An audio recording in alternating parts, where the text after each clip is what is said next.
ஐயோ பெருமாளே, நம்ம நினச்சதெல்லாம் நடக்குதே, நான் என்ன பண்ணுவேன்? என்னால் சந்தோஷத்தை கண்ட்ரோல் பண்ண முடியலையே. இந்த மாதிரி தானே நீங்களும் புலம்பிகிட்ருக்கீங்க. எனக்கு தெரியும், நம்ம எல்லோரும் ஒரே இனம் தாங்க, ஒரே மாதிரி தான் இருப்போம். ஹாய் மக்களே, வெல்கம் டு எஸ்டென்ஸ். அப்பாடா, ஃபைனலி பல மாதங்கள் கழிச்சு நம்ம எதிர்பார்த்து காத்து கிடந்த அந்த சம்பவம் நடந்துருச்சு. எஸ், வெண்ணிலா சொன்ன மாதிரியே விஜய் காவேரியை சேர்த்து வச்சுட்டு போயிட்டாங்க. வெண்ணிலா கதையை மொத்தமாக உடஞ்சி போச்சுங்க. இதுக்கப்புறம் விஜய் காவேரி சேர்ந்து வாழ்கிறத யாராலையும் தடுக்க முடியாது. சாரதாமாவெல்லாம் நம்ம குவீன் லெஃப்ட் ஹேண்டில் ஹேண்டில் பண்ணிவிடுவாங்க. 2 days முன்னாடி நான் தான் விஜயை வெளியே கொண்டு வந்தேன்னு போல்டாக ஓப்பனாக சொன்னாங்கல்ல, அதே மாதிரி நான் விஜய் கூட தான் வாழ்வேன்னு ஸ்ட்ராங்காக சொல்லிட்டா போதும். சாரதாமாவால் ஒன்றுமே பண்ண முடியாதுங்க. 2 பேரையும் சேர்த்து வச்சு தான் ஆகணும். ஸோ நம்ம வீக்காவை விஜய் வீட்டில் சீக்கிரமாக ஒன்றா பார்க்க போகிறோம். இனி அடுத்து காவேரி ப்ரெக்னென்சி ரிவீல் ஆகிறது மட்டும்தாங்க பாக்கி.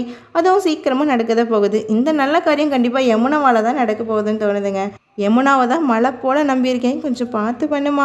நிவின் யமுனாவை வீட்டை விட்டு துரத்திட்டா போதும். யமுனா ஆடுற ஆட்டத்தில் காவேரி நான் ப்ரெக்னெண்ட்டாக இருக்கேன், நான் விஜய் வீட்டுக்கு போகிறேன்னு சொல்லிட்டு தானாக கிளம்பிடுவாங்க.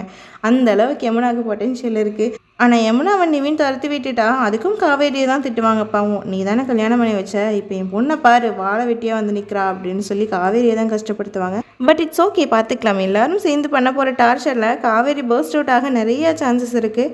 அதை அப்புறமா என்ஜாய் பண்ணுவோம். இப்போ வெண்ணிலா பண்ண நல்ல விஷயத்த அடுத்த 2 days எபிசோடில் பார்த்து என்ஜாய் பண்ணுவோம். எப்படியோ வெண்ணிலா சொன்ன மாதிரியே விஜய் காவேரியை சேர்த்து வச்சுட்டாங்க. நான் சொன்னதை செஞ்சுட்டேன் பார்த்தீங்களா அப்படின்னு சொல்கிற மாதிரி வைஷாலி பிடிஎஸ் வீடியோவும் போட்டிருக்காங்க. வெண்ணிலாவுக்கு இது பாசிட்டிவ் எண்டிங், வீக்கா ஃபேன்ஸ்க்கு இது ஹாப்பி எண்டிங். இன்றைக்கி நிறைய ஹாப்பி மூமெண்ட்ஸ் நமக்கு நடந்துக்கிட்டே இருக்குது. அதெல்லாம் பற்றி அடுத்தடுத்த வீடியோஸில் பேசலாம். இன்றைக்கி அப்புறமா எப்படி இருந்துச்சுன்னு கமெண்ட்டை சொல்லுங்கள். பாய்.